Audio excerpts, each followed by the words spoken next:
She almost did not mention it. Eleanor was 68 years old when she first came to see me.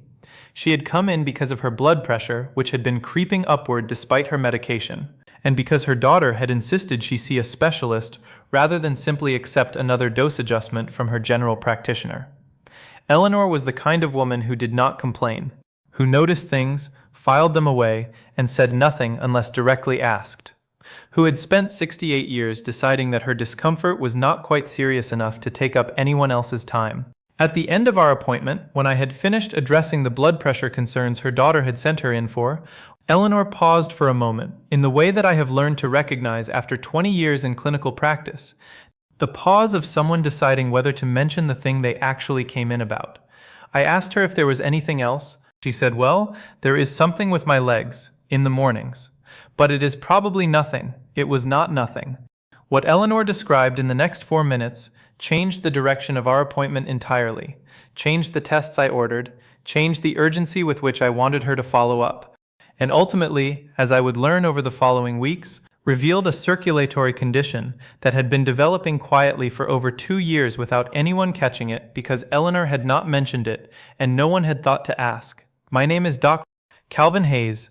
I am a vascular specialist and cardiologist with over 2 decades of clinical experience working exclusively with patients over the age of 60.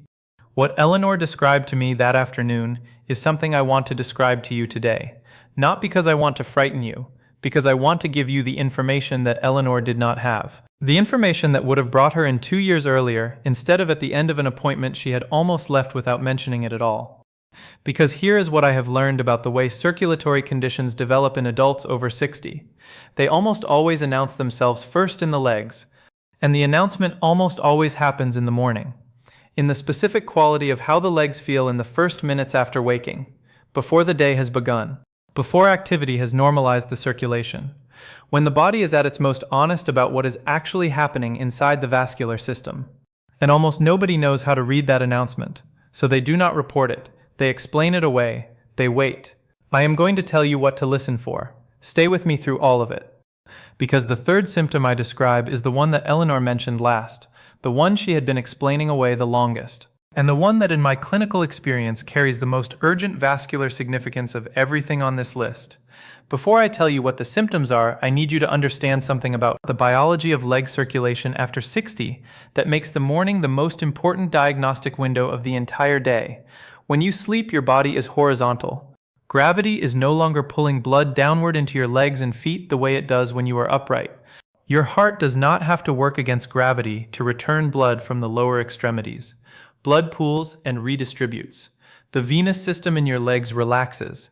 And the arterial system, the vessels that deliver fresh oxygenated blood into the tissues of your legs, operates at its lowest demand state of the day. When you stand up in the morning, everything changes. Gravity immediately pulls blood downward. Your heart must now actively push blood all the way down to your feet, and your venous system must push it all the way back up. This transition from horizontal to vertical places an immediate and significant demand on a vascular system that has been resting overnight. In a healthy vascular system, this transition is managed so efficiently that you notice nothing. You stand up and your legs simply work, the way they always have, without drawing any particular attention to themselves.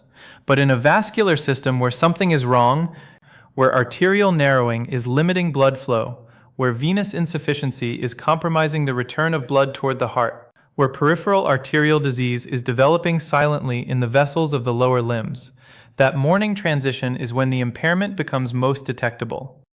The legs tell you what they have been managing quietly through the night. And they tell you in a language that is specific enough to be clinically meaningful if you know how to interpret it. Here is what that language sounds like. The first morning leg symptom that warrants your immediate attention is heaviness or leaden fatigue in the legs that is present before you have taken a single step. Not the stiffness of joints that loosens with movement, not the soreness of muscles that were worked the previous day. A specific quality of heaviness, as if the legs are weighted from within, as if they require more effort than they should simply to lift and move. A fatigue that is present before any activity has begun and that feels disproportionate to anything that happened the day before. This symptom is the morning signature of chronic venous insufficiency in many patients. Venous insufficiency simply means that the valves inside your leg veins, The small one-way valves that are supposed to prevent blood from flowing backward as it travels upward toward the heart are not functioning efficiently. Blood pools in the lower legs and feet overnight rather than returning fully toward the heart. The tissue in the lower legs becomes congested with stagnant blood. And when you wake up and prepare to stand, the congested tissue feels heavy, pressured, and fatigued before a single step has been taken. Research published in the Journal of Vascular Surgery found that morning heaviness and fatigue in the lower extremities, particularly when reported as present before activity begins, was one of the most reliable self-reported indicators of venous insufficiency in adults over 60, and that this symptom was present in the majority of patients diagnosed with the condition, yet was volunteered by fewer than 30% of those patients during routine appointments. Fewer than 30%. Because most people do not connect leg heaviness in the morning to a vascular condition. They connect it to having slept poorly, to getting older, to simply the way the body feels at that time of day. Eleanor described her legs in the morning as feeling waterlogged, as if something heavy had accumulated in them overnight that had not been there when she went to bed. She had been waking up with this feeling for over a year, and had attributed it entirely to the fact that she was getting older, and that the mornings were simply harder than they used to be. Does this sound familiar in your own experience? That specific quality of morning leg heaviness that is there before you have done anything to deserve it? If it does, keep listening, because what I am about to describe next is what happens when that heaviness is accompanied by something else. The second morning leg symptom that demands clinical attention is cramping, or a deep aching sensation in the calf or the thigh that appears in the first minutes of walking and eases after 5 to 10 minutes of continued movement.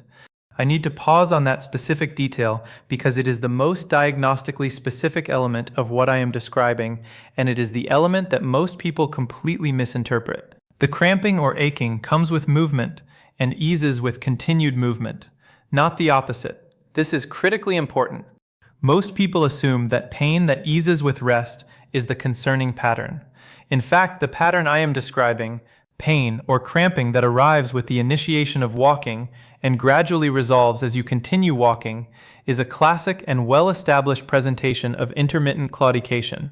And intermittent claudication is one of the primary symptoms of peripheral arterial disease. Peripheral arterial disease, which is simply the narrowing of the arteries that supply the legs due to atherosclerosis, the same plaque buildup process that affects the coronary arteries of the heart, reduces blood flow to the muscles of the lower legs. When you are at rest, the muscles require relatively little oxygen, and the reduced blood flow, while insufficient for full normal function, is enough to meet minimal demand. You feel nothing. When you begin walking, the muscles of the legs suddenly require significantly more oxygen to do the work of movement. The narrowed arteries cannot increase delivery fast enough to meet that demand. The muscles begin to ache from oxygen deprivation. After 5 to 10 minutes of walking at the same pace, the muscles adapt partially to working at reduced oxygen availability, and the pain eases. The moment you stop and rest, the demand drops. The insufficient supply is again adequate for minimal demand, and the pain resolves. Then the next morning it returns. This pattern, morning cramping with walking onset that eases with continued movement, is something I want you to be able to describe precisely to your doctor if you have experienced it. Because peripheral arterial disease is not simply a leg condition, it is a systemic marker of atherosclerosis that is present throughout the cardiovascular system. People with peripheral arterial disease have a significantly elevated risk of heart attack and stroke because the same arterial disease process that is narrowing the vessels of the legs is almost invariably present to some degree in the vessels of the heart and brain as well. A study published in the journal Circulation found that adults with peripheral arterial disease, even those whose disease had not yet reached the stage of causing obvious symptoms, had a 2 to 4-fold higher risk of cardiovascular events, including heart attack and stroke, compared to those without peripheral arterial disease. The legs are the window into the arterial health of the entire body, and the morning is the window into the legs. To stop here and address something directly because I can hear the objection forming. Leg cramping in the morning is extremely common. Nearly everyone over 60 has experienced it. Most of the time it is benign. It is associated with dehydration, mineral deficiency, overexertion, and a dozen other explanations that have nothing to do with peripheral arterial disease. The distinction that matters is the pattern I described. cramping that occurs specifically with the initiation of walking in a consistent location in the calf or thigh, that reliably eases after a predictable period of continued movement, and that is reproducible day after day rather than occurring randomly. That specific, reproducible movement-triggered pattern is the one that warrants investigation, not the occasional cramp that wakes you from sleep and resolves in seconds, the predictable, patterned, walking-triggered aching that follows you into every morning. Eleanor described her second symptom carefully when I asked her to elaborate. She told me that every morning when she walked from her bedroom to the kitchen, a distance she had walked thousands of times without thinking, she felt a deep aching in her left calf that started within the first minute of walking. By the time she reached the kitchen and began making her coffee, it had largely resolved. She had assumed it was a muscle issue, had bought new shoes, had tried stretching before getting out of bed. Nothing had changed the pattern because nothing she tried addressed the actual cause. We are now at the third symptom. The one Eleanor mentioned last, the one she had been living with the longest and explaining away most consistently. And I want you to understand why I consider this the most urgent of the three before I describe it. Because the urgency is not immediately obvious. The symptom itself does not feel dramatic. It does not hurt in a way that demands attention. It is quiet, easily dismissed, which is exactly what makes it the most dangerous of the three to ignore. The third morning leg symptom is a persistent coolness, pallor, or unusual skin color change in one foot or lower leg that is noticeably different from the other side. One foot that is consistently cooler to the touch than the other. One lower leg that appears slightly paler or more mottled in color in the morning, before activity has normalized the circulation. A persistent color asymmetry between the 2 feet that resolves somewhat during the day but returns each morning when the circulatory system is at its most baseline state. Skin temperature and color in the feet and lower legs are direct reflections of perfusion. Perfusion simply means the delivery of oxygenated blood to the tissue. When an artery supplying one leg is narrowed more than the artery supplying the other, the tissue supplied by the narrowed artery receives less blood. Less blood means less warmth. Less oxygen means color changes. And because both of these effects are most pronounced when circulation is at its resting state, which is in the morning before movement has driven compensatory increases in blood flow, the asymmetry is most visible and most detectable at that time of day. Unilateral temperature or color changes in the feet and lower legs are one of the most specific and most urgent clinical signs of significant peripheral arterial disease that I look for in my vascular assessments. When this sign is present in combination with the morning heaviness and the exercise-induced claudication I described earlier, the picture being painted is one of serious arterial compromise that requires urgent investigation. A study published in the American Journal of Medicine found that the combination of limb coolness asymmetry, exertional leg pain, and morning lower limb heaviness was associated with severe peripheral arterial disease requiring intervention in a significant proportion of cases, and that the average time between the onset of these combined symptoms and clinical presentation was over 18 months. Over 18 months of symptoms present, of a condition progressing, of a window for intervention that was open and not being used. Because nobody knew what the symptoms meant, because they seemed too ordinary to warrant medical attention, because they were explained away one by one rather than recognized as a pattern. Eleanor's left foot was consistently cooler than her right. She had noticed it intermittently for 2 years. She had mentioned it to her husband once, and he had said she probably had poor circulation, which she had accepted as an adequate explanation that required no further investigation. She had not mentioned it to any doctor because she had not thought it was the kind of thing that warranted a medical appointment. It was just her foot being cold. When I looked at Eleanor's feet at the end of that appointment, when she had finally mentioned the thing she had almost not mentioned at all, the asymmetry was visible even before I used any diagnostic instrument. Her left foot was demonstrably cooler and slightly paler than her right. The pulse in her left dorsalis pedis artery, which is one of the arteries I palpate routinely in vascular assessment, was markedly reduced compared to the right. I referred Eleanor that same day for an ankle brachial index test, which is a simple non-invasive measurement that compares blood pressure in the ankle to blood pressure in the arm and gives a direct indication of arterial blood flow to the lower legs. Her result confirmed significant peripheral arterial disease in her left lower extremity. Eleanor spent the subsequent months working with our team to manage her arterial disease. Medication was adjusted, A monitored exercise program was initiated. Certain lifestyle modifications were implemented. The condition did not disappear. Established arterial disease does not simply reverse, but the progression was slowed. The cardiovascular risk it represented was addressed comprehensively. And Eleanor told me at a follow-up appointment 6 months later that she wished she had mentioned her legs 2 years earlier. I told her that the reason she had not was not because she had been careless or inattentive. It was because she had never been given the information that would have allowed her to understand what her legs were telling her. She had not known that morning leg heaviness, walking triggered calf pain, and foot temperature asymmetry were a clinical language with a specific meaning.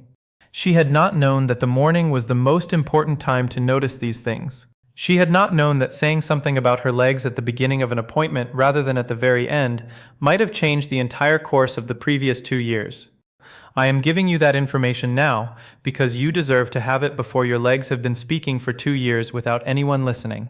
If you have been waking up with heavy, fatigued legs before you have taken a single step, I need you to mention that to your doctor specifically and soon. If you have been experiencing a consistent aching or cramping in your calf or thigh that starts when you begin walking in the morning and eases after a few minutes of continued movement, I need you to describe that pattern to your doctor in exactly those words.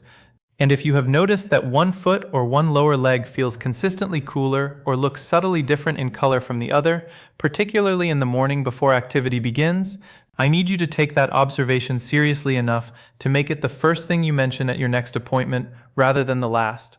Not because these symptoms are certainly peripheral arterial disease, they have other possible explanations. They warrant investigation rather than a diagnosis made from a video. But because the pattern of all three together, or even any one of them with a quality and consistency that feels different from ordinary variation, is your vascular system communicating in the clearest language it has available to it. And you now have enough information to hear what it is saying. Eleanor heard it, eventually, and I am glad she did not walk out of my office that afternoon without mentioning her legs. Do not let your legs go unmentioned at your next appointment. Which of these 3 morning leg symptoms sounds most familiar to your own experience? Tell me in the comments below. Be specific if you can. Your description might be exactly what someone else needs to recognize the same pattern in their own body and decide to act on it. Please share this video with someone over 60 whose mornings involve any of the symptoms I described today, not to alarm them, to give them what Eleanor eventually received, the information to understand what their body has been telling them, and the clarity to know it is worth acting on. And subscribe because my next video addresses the question I receive most consistently after conversations like this one.